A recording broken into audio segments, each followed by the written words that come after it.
I'm Jazz Tangcay, Senior Artisans Editor at Variety, and I'm your host for today's half hour with Mary and George.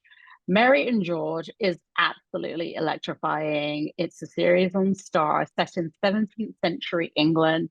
The series stars Julianne Moore and Nicholas Galitzine, and let's just say it is gloriously decadent, very sexy, delightful, and filled with corsets, scheming and power hungry forces. It is one of my favorite shows, and I'm so excited to be here today to hear more about the show. So let me introduce the show's executive producer, Liza Marshall. Hi, Liza.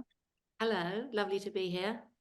Thank you so much for joining us today. Before we jump in, why don't you give us a little overview of what the series is about? Mary and George is essentially a pretty true story about a woman who essentially pimped out her really hot second son to seduce James I so she could rise to power. I love it. Okay, we're going to talk about it more, but let's take a look at the trailer. I do not own my home. My children are unwed. We have nothing. If this became known, your position in society would become untenable.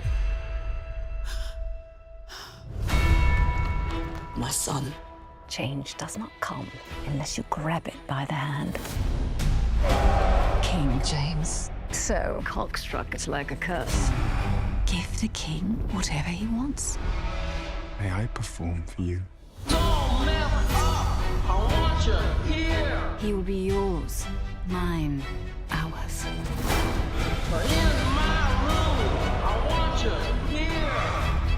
I have the power, I have the king, I have England. What could possibly stop us now? Do be careful.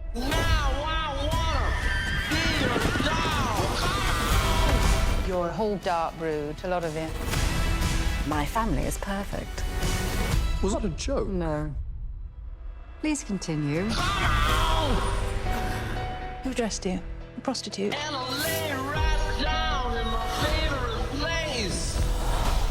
I heard you have on. And look, even your phlegm is off colour. Enjoy the show, won't you, darling?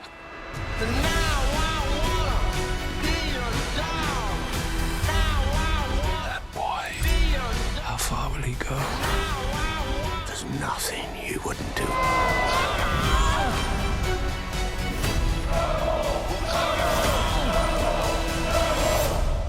I was raised by a monster. Only children believe in monsters.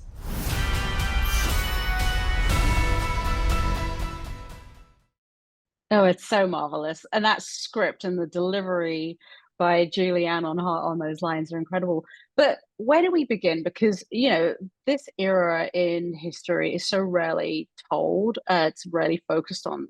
Where did it start for you? Well, it was about 7 years ago that I was reading Time Out and I saw a tiny listing for a lecture on James I and his sexuality. And I did history at college and I'd never heard that he may or may not have liked men. And so I started to do a deep dive into the period and found that he had 3 very serious relationships with different men. And I was casting around trying to find a way into the drama of it all. And I came across Benjamin Woolley's non-fiction book, The King's Assassin, the story of Mary Villiers, who was the 3rd favorite. And I just thought it would make a wonderful drama. And I'd read D.C. Moore's scripts, a couple of other scripts that he had written, and I really wanted to work with him. So I sent him the book, and he could see the potential in it, because it was about Mary Villiers, the 3rd favorite, who was this unknown 19-year-old that the court really chose to push forward to try and get rid of the Scottish favorite at the time. So we developed it and then took it to Sky. Doing the research, gathering all of that, how much information was actually out there for, this all to come together? And then, it's entertainment at the end of the day.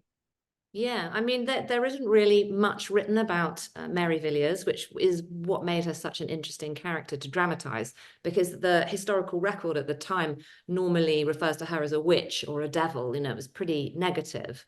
There was a lot of space to create a really fantastic character. And Dave and I were just so compelled by this woman who began life in the outer reaches of the gentry. She was essentially a serving woman to another rich lady, and she had children, and her husband had died, and she had no opportunity or choice, and she maneuvered her way right to the heart of James I's court, and she became the most powerful woman next to the king. And it's such an extraordinary rise at a time when women had no power, couldn't hold property, couldn't have, she did it all in the shadows.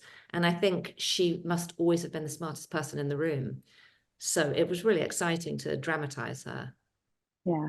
Well, to that point, like how, you're dramatizing her, but you're also making her the focus of this story. Like, how exciting was that for you as a storyteller to be able to, to do that and have Julianne Moore portray Mary with this incredible supporting cast? Tony Curran is brilliant as King James. Nicholas is brilliant as George. Like, take us through that journey. Yeah, I mean, we've talked a lot about how it's putting women and queer characters at the center of the narrative, but I think what's interesting about this period in history is that they were genuinely at the center of the narrative. We're not putting them there. Really, this woman had extraordinary power, and so did George. He went from being a callow 19-year-old to becoming the most powerful man in Britain. And, he made a lot of mistakes along the way, and certainly power did go to his head, I think. And anyway, you can discover in the show what happens to him. But obviously, when we got Julianne attached, it was incredibly exciting. I sent the scripts to her agent, just, hoping, just giving it a go, not imagining that she might actually do it. And I got this incredibly exciting call on a Friday evening from her agent saying, I've just read these scripts and they're completely brilliant, and can we make an offer? And, we were obviously completely thrilled. And she came on board the project before we had pitched it in the US. So she was a really essential part of getting the show made, and obviously is the most extraordinary actor, and we couldn't have wished for a better Mary. So it was so exciting to get her. Yeah. I love the opening episode. It sets up so many, it obviously sets the whole series up, but something that's so fascinating is the birthing scene, because, when Mary gives birth, she doesn't want to cut that cord right away, which is something we rarely ever see. And it's kind of like a metaphorical moment. Talk about that sequence, because it sets up so much, as I said, and just landing on that moment. That is Dave's brilliance. That moment was in the very first draft of the very first script, and it always stayed the same, that first scene. And I think it's a real statement of intent. When we are making a period drama, but we're trying to do it in a hopefully a new and slightly irreverent way. And I think it says a lot that she doesn't want to cut the cord. And then obviously we cut to him hanging. People who haven't seen the show, slight spoiler, but she doesn't really want to let go of him. There is this incredible bond, and obviously at that time second sons were worth nothing. They inherited nothing. There was no hope for a second son. He travels a considerable distance considering where he comes from. Yeah. I've said it, the trailer kind of says it too. I want to talk about the sex in the show, because it doesn't feel gratuitous in any way. It actually works really well as a plot device to forward the story. And we get to see how it's used in a transactional way for power. But talk about finding that fine line between, we've gone way too far with having way too much. Like, how did you balance that in the storytelling? What were the conversations that you all had? I mean, we had a huge amount of conversations, as you can imagine, about the intimacy work in the show. And I guess, as you really cleverly said, for us, it never felt gratuitous. Sex is power, and they're literally using sex to get ahead. And, it felt very justified, and we worked really closely with our intimacy coordinator, and it was all very considered. I think it's a really essential part of the show. I know people might think it's a bit rompy, but that actually wasn't really our intention. It was, the whole court, James I's court, revolved around his love and lust for men. And that's true. And I think he is a monarch that has been written out of history, certainly here in the UK. You know, he only reigned for 28 years, but people don't really study him very much. And I think it's right up to the late 90s, it wasn't really acknowledged that he had had relationships with men. And some people still doubt whether they were sexual or not, but certainly contemporary sources at the times, he used to kiss and be intimate with men in court. In front of everybody. And he obviously was a king. There was the divine right of kings. He could do whatever he liked. And sodomy certainly was illegal. But he would also complain a lot about swearing, but apparently swore all the time in court. So that's very much where we took the fruity language of the show from, that the Jacobean court was quite debauched. No, it's the court that most of Shakespeare's plays were written for. You know, Macbeth obviously was written for James. James did have a slightly strange fascination with witches, particularly in his early years. And so that play was written for him. And, you know, he's a really interesting king, I think, with lots of contrasting elements to his personality. Yeah.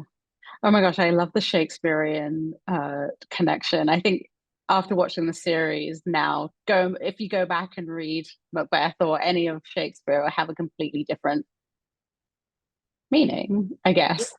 Yeah, and I think if you look at Jacobean drama as well, that was written during his reign, you know, it is quite bloodthirsty, it's full of treachery and people killing each other. You know, it was a dark and dangerous time. If you did the wrong thing, if you fell out of the king's favor, you know, like you see in the drama, you get sent to the tower and have your head cut off. I mean, it was, you know, everything was a pyramid upwards to this one man who was the focus of everybody's attention. So he was the all-powerful man, and that's why Mary is so clever in pushing George forward. Yeah.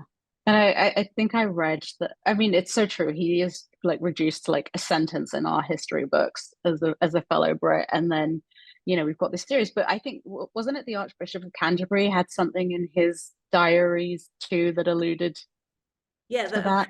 Apparently he met George Villiers and then had a very particular dream that night about George Villiers. Yeah, and there's lots written about how he was the most handsome man in the world, and when he walked into rooms, people would stop talking. And there's loads of portraiture of George Villiers. There's amazing pictures of him by all the famous artists at the time. And, you know, he's very flamboyantly dressed with giant ruffs and pearls. And our costume designer, Annie Simons, the incredible Annie Simons, who did such an extraordinary job with the costumes, obviously took a lot of references from all the portraiture. I love that you mentioned Annie Simons. The costumes are so incredible, and just this world, like the production design. Talk about working with, you know, with Annie, what it was like seeing, you know, her first creations, and then stepping into, where was this shot in the UK? We have so many homes, so which one? Yeah, I mean, to start with Annie, she's absolutely extraordinary designer, and we had in our production office, it was in a huge old sort of 90s office block, and our office was upstairs, and then downstairs there was probably 60 people making the costumes, because what we discovered, and I think what nobody realized, that there are no Jacobean costumes in costume stores. And we looked in England and we looked in Spain and in Italy, and then we realized we had to make pretty much every single costume you see on screen has been handmade by this incredible team of 60, 70 odd costume makers. And Julianne alone had, I think, 65 different dresses. So it was just an absolutely extraordinary bit of work. And we were churning pieces of costume off this kind of conveyor belt of incredibly talented people. So it was a huge undertaking. Probably the biggest undertaking of the show was creating every single costume.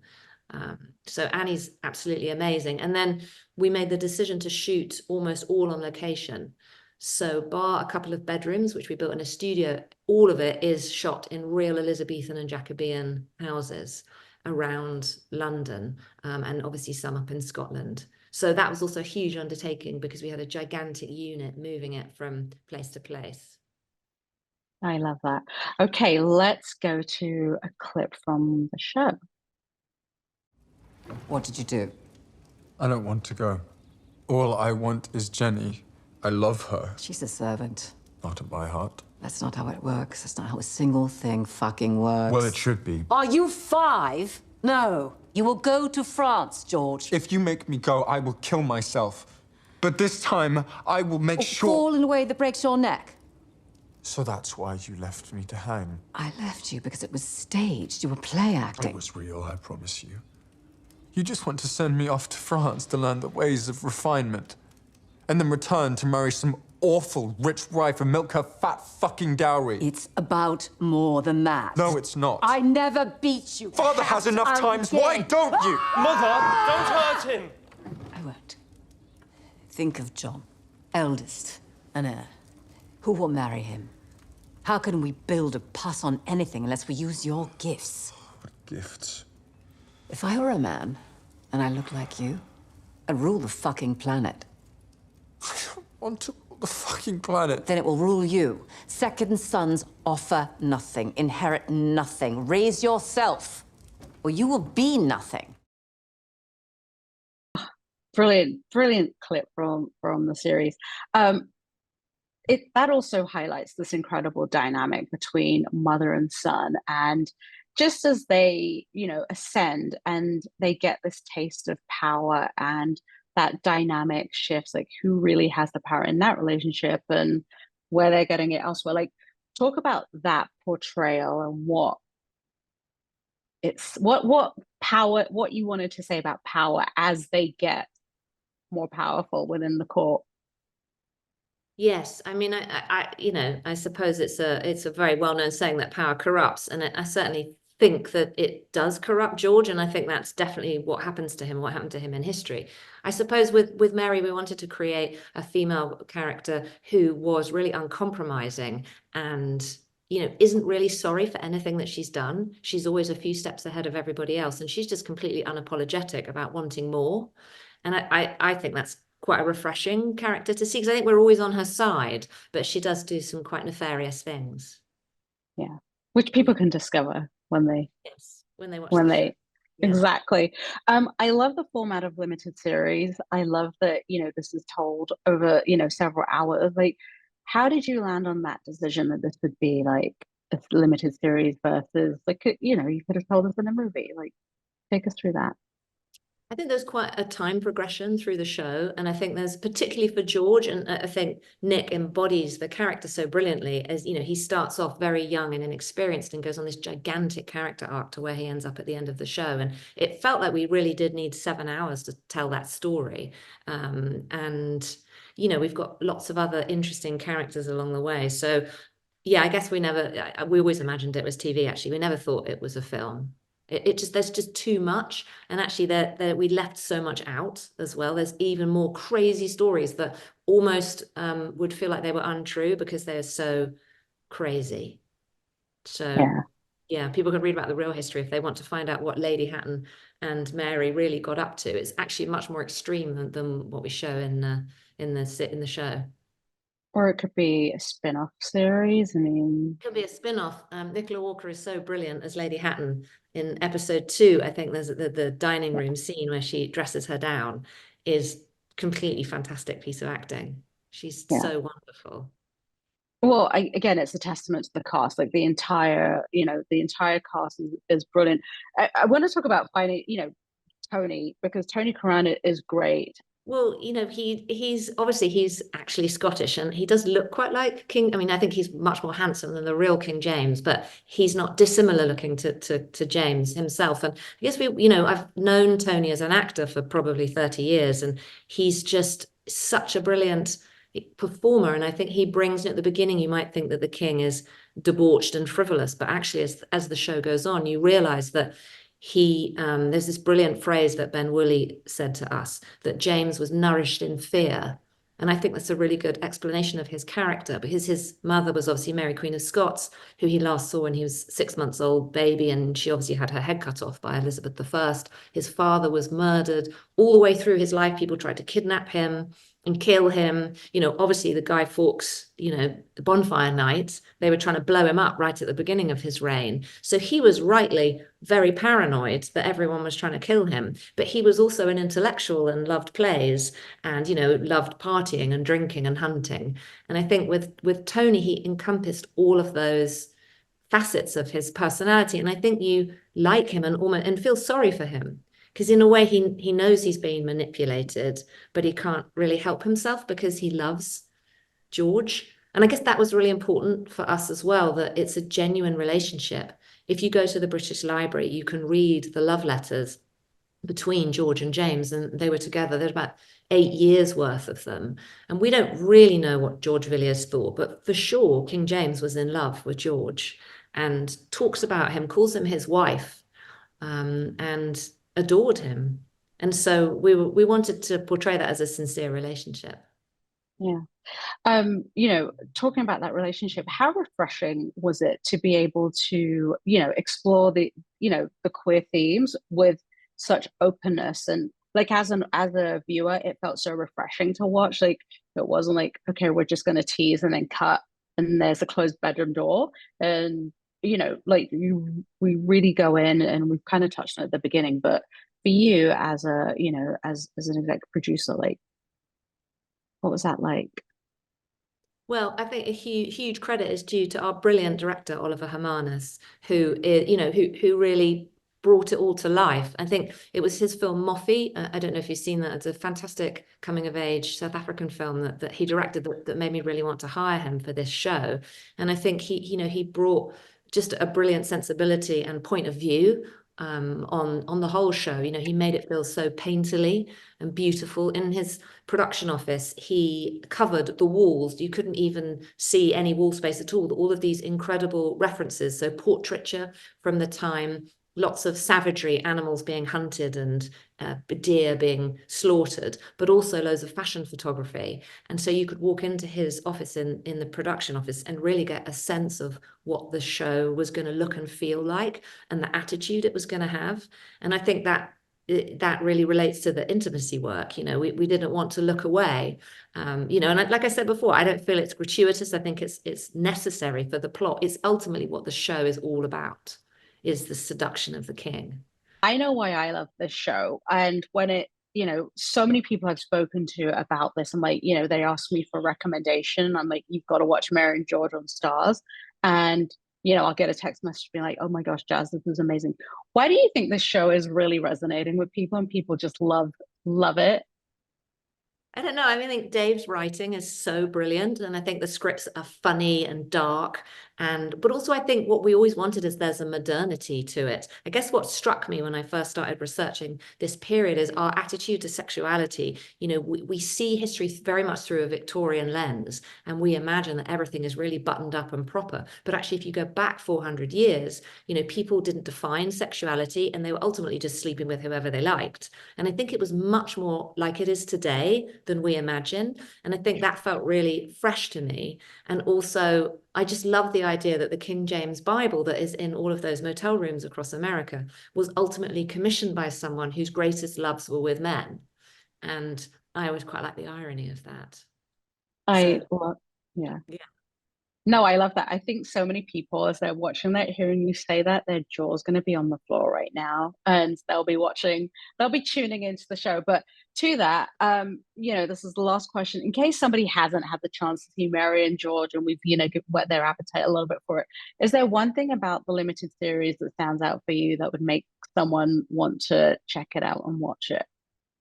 I think mainly it's a lot of fun. Like, we wanted to make a piece of entertainment that also had something interesting to say. I think it's a fascinating piece of history, and it's seeing history in a different way. It has generally been written by the men, and actually, women were really central to the story. And I think putting Mary at the heart of it feels exciting. And she was an extraordinary woman. It's worth saying that she's buried in Westminster Abbey in this extraordinary huge tomb that says on the side of it that she's descended from 5 kings, which is literally not true. And she's buried in there, and George is buried in there, and she really did it. She established her family for generations. She got them all the wealth and the titles, and she did what she set out to do. And just think of how many other women in history that we don't know their stories.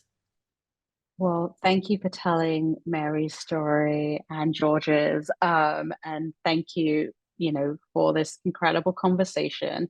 Thank you to our friends at Stars, and of course, Liza, for joining us today. And thank you to everyone watching. Thank you for joining us today for Half Hour With.